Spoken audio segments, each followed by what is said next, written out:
On Saturday, just a couple of days ago, I finished a campaign with my group of 10 players. This was a campaign of my own doing, creation, my own world, called Silberat. Actually, as a matter of fact, I'm going to show you this map right now. What you are looking at now is the map of Silberat. This is the world that I just ran my group of 10 players through. They began at level 1. And we just finished the very last session of the campaign. They fought a large battle in hell. One of the players had the Sword of Cost. They made it all the way from level 1 through level 18. So, that has me thinking. I've got a new campaign starting in a couple of weeks here, and they're going to be running in the Guildmaster's Guide to Ravnica. But the point of this video is I just simply like to show you some world building stuff. Beyond the campaign to Ravnica, when that is all done and finished, I'd like to run my players once again through a world of my own choice, my own build, my own creation, and I'd like to get started on some of that right now. Just start brainstorming a little bit. So I'm going to take you on the journey with me. Let's do it. What I'm going to do is I'm going to save this, and that's going to help inform me and indicate to me the general direction that I'd like to go with this. So we'll call this Brainstorming for New World, okay? There isn't anything here that's going to be set in stone yet. It's just my mind on paper, and I'd like to take you along the journey with me so you can see how I create. I've done a world building video already, but I'd like to just show you a little bit more. So my next campaign that begins in a couple of weeks, couple of Saturdays from now, will be set in the Guildmaster's Guide to Ravnica. So the world of Ravnica, the Ravnica setting, the official WotC produced book from Magic the Gathering, and so on and so forth. The reason why I'm running them in that campaign is I want to focus a little more on the story and the intrigue and the adventure of things and not have to stress myself out by creating an entire setting. But after that campaign is over, however long its course runs, whatever, I can TPK them at level 3 and it's over. Beyond that campaign, the next one after that, I'd like to run my players through another world of my own creation. That's my thing. In 30 years of as being a DM, I've generally used my own world. Yes, I've run some players through some Forgotten Realms. I have Ravnica coming up. But beyond that, most of this stuff is my own world, my own creations. I have a lot of stories to tell, and I like to kind of present that to my players and have them run through something that I can wrap my head around and make my own decisions. So what I'm going to do in this starting fresh video is I want to show you what that world might look like. Here's just some initial brainstorming thoughts. What I'm going to do first is I'm going to change the background to some kind of a color that'll just get my head not overwhelmed with seeing what would be called like the blank page, okay? And then what I'm going to do is I'm going to use a different brush here. We'll call this the grungy brush. See how that looks? I don't like that at all, actually. So we'll use this one. I don't like that one either. We'll use this one. That'll work. All right, so we'll get rid of this. I'm going to just start throwing some spaces down. All right, and what I'm going to do is, the way I typically do this is I just want to think about some interesting places for things to happen in my world. Okay, and then I'm going to create these as sort of separate places initially. I'm only going to throw down 2 right now so that I can focus on the one in the top up there in the northwest. And then I'll figure out later if I want to connect them. Okay, because there's consequences to that. If I connect that landmass, are they allies? Is this major area, let me change the colors a little bit. Is this area right here hotly contested area? Is it, is there a patrol on this side and a patrol on this side? Are there armies on both, not a patrol, armies? Are there armies on both sides? Things like that.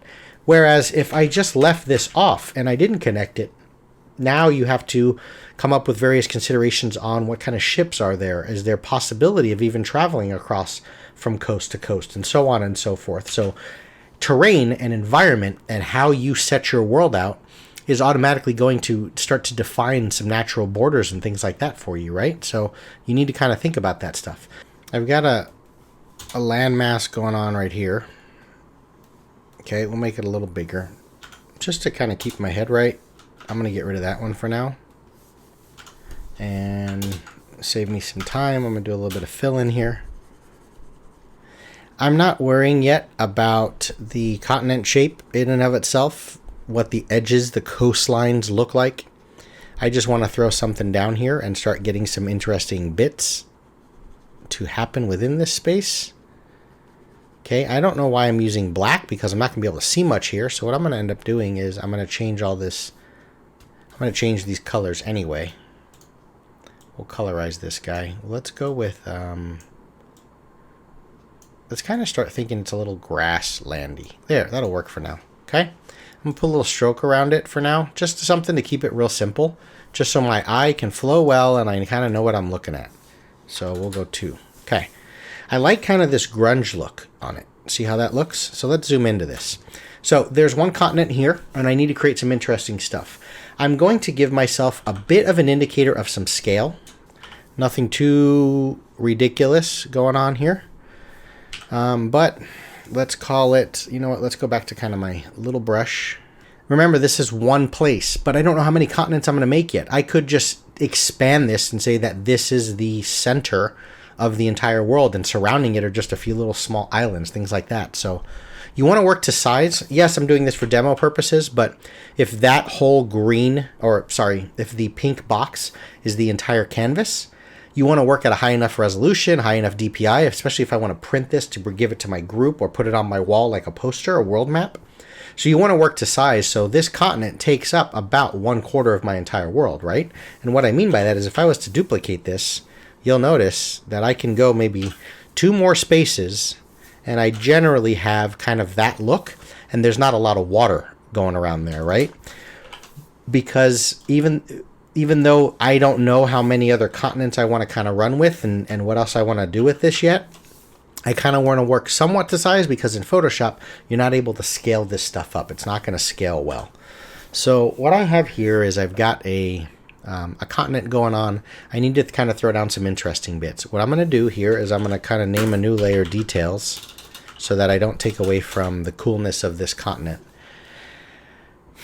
I'm going to say that the continent is sort of divided by a single range, a massive range of mountains, and then it's going to spread out. I like this angle that way. So what I'm going to do is I'm going to create sort of a break where the range kind of snakes this way a little bit. And what I'm going to do is I'm not going to worry about yet texturing of this thing, okay? About how the mountain range looks. Does it have the proper, cracks and various rock segments? Does it look good? I'm not worrying so much about the detailed aesthetic of it. I'm looking at a little more of the overall aesthetic. There's a difference, okay? Detailing is noodling, kind of what I'm doing now. But the reason why I'm doing that, even though that's not my focus, is it's what my mind wants to do right now. And one of the best ways to stay in your, I think it's right brain, basically your free-flowing creative mode before you start getting into the analytical, logical sense of everything, is in order to stay in that mode, one of the better ways is don't stifle your mind. When your mind tells you to do something, create a stroke line or do some little details like this, let it go. Just let it do it. Let it kind of get peace with that, because that's what's going to allow more creative juice to flood back into your mind. Whereas if you bog it up with a bunch of things that are unfinished in your creative mind and you don't find some resolution to that, you're not going to have enough room for new bits, okay? Now, this is sort of the mountain range. I don't like that it conflicts for me a little bit with the length of the other one, so I'm going to kind of shorten this up a little bit, okay? And what I'm thinking here is this is some sort of a, you know what, overall I'm not feeling the shape. I need to kind of change.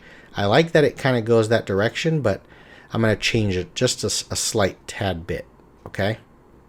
So what I'm doing is I want to think about, and I'll even start making some notes here, okay? It's a dragon spine.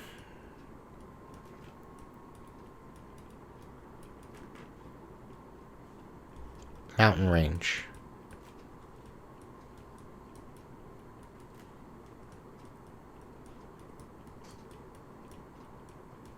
Okay, an actual. So it's not called necessarily Dragon Spine Mountain Range.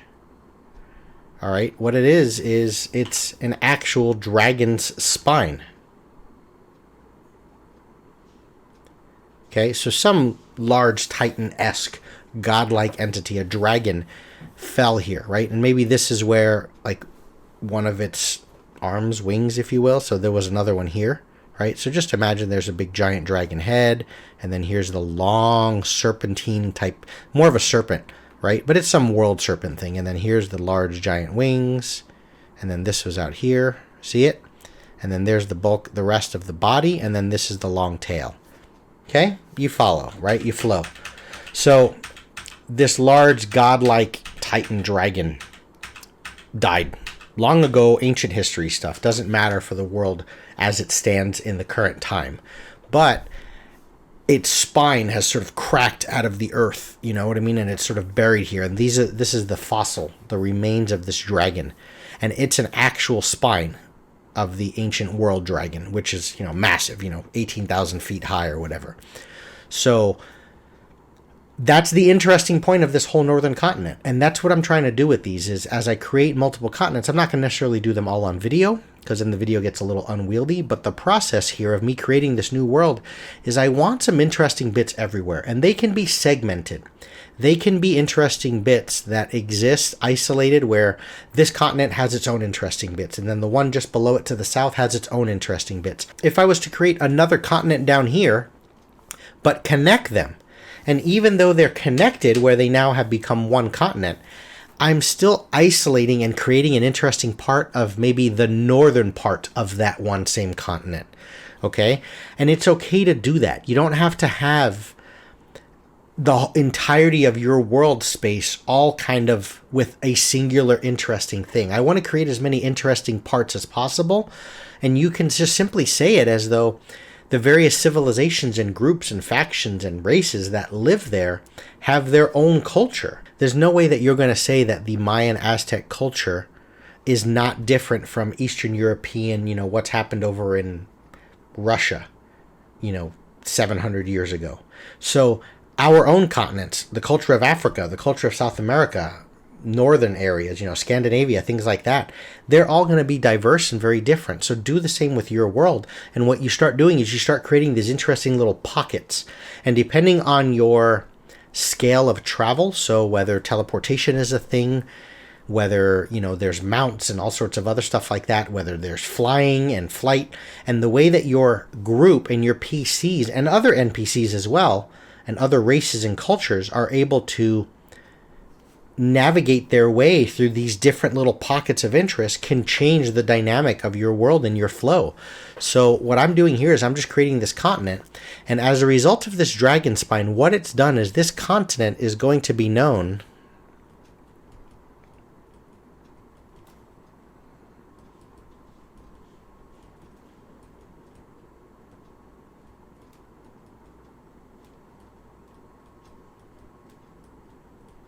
quite simply for many cults. Overall, the same God, but a different culture based around their interpretation.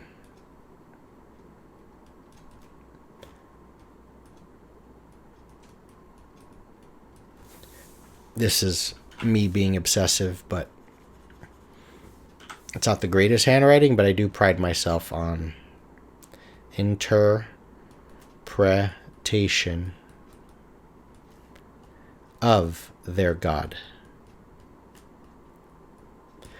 When an ancient world serpent dragon thing collapses and dies, whatever the details of that situation may be, collapses and dies on a continent, and the evidence is there in that the fossilized remains of its spine have now formed the mountain range that divides it in two, people are going to flock to that. And there's entire cults and religions that make up this northern continent. I don't need to come up with a name for the continent yet, but the entire cults and religions have flocked to this area. And just as religion is in the real world, yes, it's the same God that they all worship, this world serpent, right? but their interpretation of it has changed their way of life. They don't all see exactly the same. So we might have sort of a little, a civilization over here, and these are sort of marks of capital cities, if you will. We'll leave sort of two capitals. The automatic divider, especially of the two different cults and groups, is the serpent, the mountain range itself. Okay, so I'm kind of just drawing some loose shapes or whatever for like some sort of kingdom or something like this. So well established, like high level. I'm thinking Rome. That level of medieval, grandiose, whatever. So here's sort of the number one, and that's number two. Obviously, there's a bunch of little pockets of small little hubs that help, and provide for the overall kingdom. But you have kind of Kingdom A and Kingdom B, both split evenly. And each of them worship the same sort of world serpent. And to them, the mountains are sacred. It's a sacred place. It's where people would go to gain favor. That's where a lot of the prayers and worship take place, is among these hills, that make up this mountain range. And things like this on both sides, but their interpretation is certainly different. But once you get to this continent, the one thing that stands out when you travel here is there is a definite vibe and a flow and a rhythm to everyone believes in this world serpent. You have shamans that only wear dragon masks, and maybe you could even steal the idea of like something from Eberron where you have the dragon marks. There's just various things that immediately scream dragon, dragon, dragon. They're sacred here. The concept of a familiar, whereas you have the normal beasts and various things that you can have as per the spell, familiars here, the spellcasters, the shamans, carry little drakes on their shoulders, and, maybe the dragon eggs are like a world-class delicacy. But you see what I mean? Is I'm creating this culture and this society and way of living here, but it's creating bits that I can actually bring to the table. So when my PCs go there, they have an idea of what sort of food they can expect. They have an idea of what the environment might look like. There's dragon motifs everywhere. Okay? And maybe, inherently, that maybe that's where a lot of the Dragonborn are. Maybe as a result of their worship, almost everything has some minor capability to breathe, and I can start creating these little details on your status with the god, or sort of in your societies on this continent, how far an actual literal 5 feet 30-foot cone, how far the cone of breath you can spit is an example or represents your level of favor from the dragon god. And it's looked upon very highly, where those that can spit a 30, 40, 50-foot cone of breath, whatever it may be, acid, this world serpent could have been multicolored. Think of Tiamat or something like that. I also don't have to wrangle in yet whether this was a good, Tiamat or Bahamut.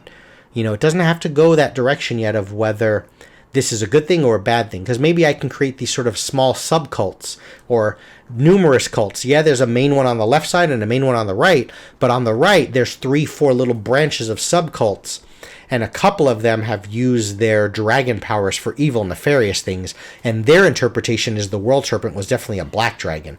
So everything in their motif and their design, their layers, or the towns or the cities where they live in, is kind of half rotted from acidic. You know what I mean? So everything looks almost barnacled, and it has that aesthetic to it, where maybe on the left side, these guys believe that it was a gold dragon, which was the dominant, or whatever, the world serpent was gold in color.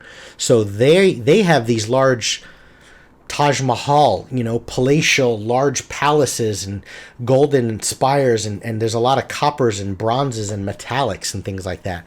So you see how you can create so much diverse stuff in this northern continent, but it informs your players when they go there that if they're researching some sort of dragon item, some dragon slaying weapon, you should probably go to the northern continent where the Dragonspine Mountain is, because there's probably going to be something there. If there's a Dragonborn who wants to learn more about his breath weapon, maybe you should go there. If there's a legendary, wizard that understands all the nuances of dragons, and you want your campaign to go along the route of fighting Tiamat or her his forces, even if the campaign does not stay centrally located to the Dragonspine area, their initial detective work and research to find more information on the dragons that are causing havoc in the south, they're going to need to eventually go north, because that's where the ancient dragon libraries are and blah, blah, blah. You see how much stuff there can come from that.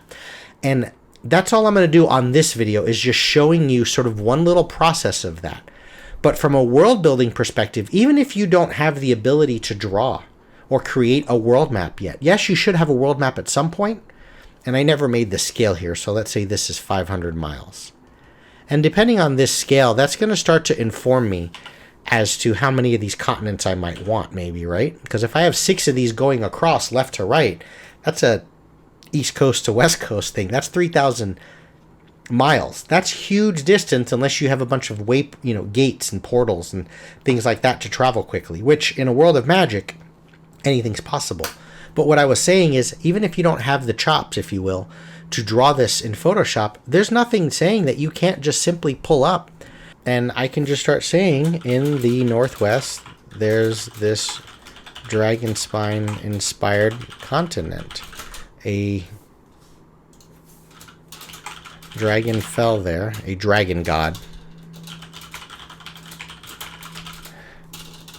and its spine, fossil bones, has formed the entire mountain range. As such, cults have settled there for hundreds of years. See? So I can just simply write it this way, and then worry about the world map stuff later. But that process, the beauty and the serendipitous stuff that comes out of this, is I now can create this continent where I start informing myself as to maybe what their imports and exports are. You want dragon scale armor? It comes from this place. You want, high-level blacksmithing, because maybe only the folk that have the ability for the red dragon breath, the cult of the red, where they believe the world serpent that died was an ancient red dragon, or larger than ancient, more epic than that, godlike. And these guys, these dwarven craftsmen, they're sort of, as they and they toil away at, hammer and anvil and all this stuff, and they breathe on it, and that's the fire that's required to melt and give you the quote-unquote Valerian steel, right? So you start to inform yourself as to what imports and exports. You start to inform yourself as what their cities might look like. Like I said, you have the rotted away stone cities of those that believe in the cult of the black, the acid dragon, where everything looks barnacled and crusted, and then you have the golden palaces and spires of, almost New York skyscraper level from the northwestern continent, because that's where the cult of the gold, that's their interpretation of the world serpent. But the world serpent has created an entire society, a way of life, a way of living. And that's the not only interesting bits for plot hooks and adventures and story, but that's also what gives your PCs, hey, when you ask that question at the table, what do you guys want to do? Where do you want to go? It gives them information of, dude, in the Northwest, this is how we're going to eat. This is how we're going to live. This is the people we're going to meet. These are the things we're going to see and do and otherwise. So it really is a cool way of handling your world building, because all I'm doing here is I'm just creating that. And then as I start to create more continents, in different areas and different levels, as I start to branch it down below, again, as I said in the beginning of the video, I need to now just think about what's the travel like and how do they get from one to the next. Is it flight? Are there flying ships? Are there regular, is there a port city here? Maybe there's dragons that actually fly people over to the south. Or are these continents connected? And as they're connected, what are the consequences and ramifications of that? Is the southern continent also filled with a lot of cults that follow, but maybe that's where the northern areas have sort of exiled them? The land is connected, so you can walk from the southern portion of that continent to the northern, but the southern portion is where all the evil cults are, you know what I mean, and things like that. And as you start to do that, you'll then draw out and you'll have an entire world. But instead of just drawing continent shapes and being inspired by, I want to draw something that looks like the shape of the Middle East and Europe and things like this, you've now created a world with interesting things first, and that can determine, right? Because just as I've created a divide in the continent naturally based on this world serpent, if a continent in the far southeast, I want it to be very jungled, but there's the inspiration and catalyst for that place is there's this ancient titan that's chained to the sea underneath it, and he's sort of holding up that continent. And every once in a while, every few 50, 60 years, he kind of cracks his, bends his fingers and pulls away at the continent. And as such, the continent's getting smaller. He's like a cracker. He's breaking off the edges.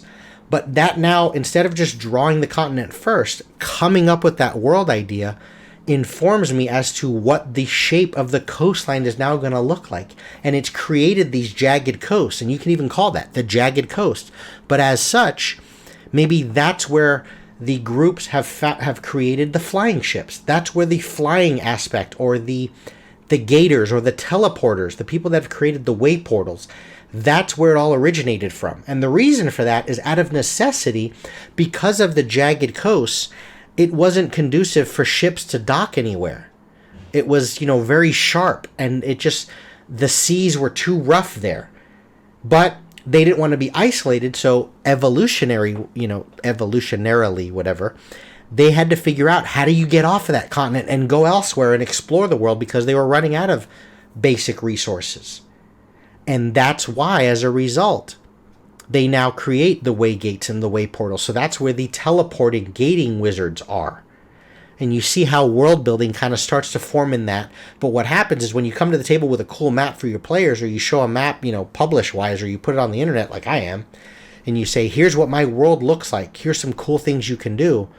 When you see the shapes and the diverse mountain ranges and what the cities and places look like, players, or those that are prospective players that might want to buy your world book and run in your setting, now say, dude, that just sounds so cool, because I like the story about why that continent in the south looks like that, and so on and so forth. And that's the process for world building. I'm not sure where my mind is going to go and whether I want to take this further. I'm going to do it personally.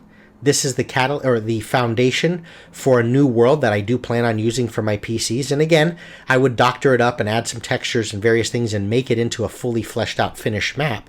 But for right now, I wanted to show you this first one on video. I may create more videos and extrapolate on this further. Make some comments as well if this is something you want to see me continue and fully flesh out.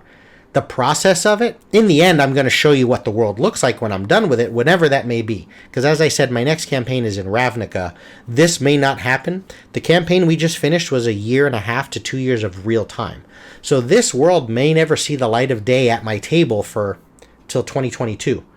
But it's something I just creatively need to get out there. And I, hope that in sharing some of those ideas and thoughts, you feel inspired to do that for yourself and create your own cool worlds and details and all sorts of good bits. So that's all I have for you folks. Thanks everyone for watching. Take care.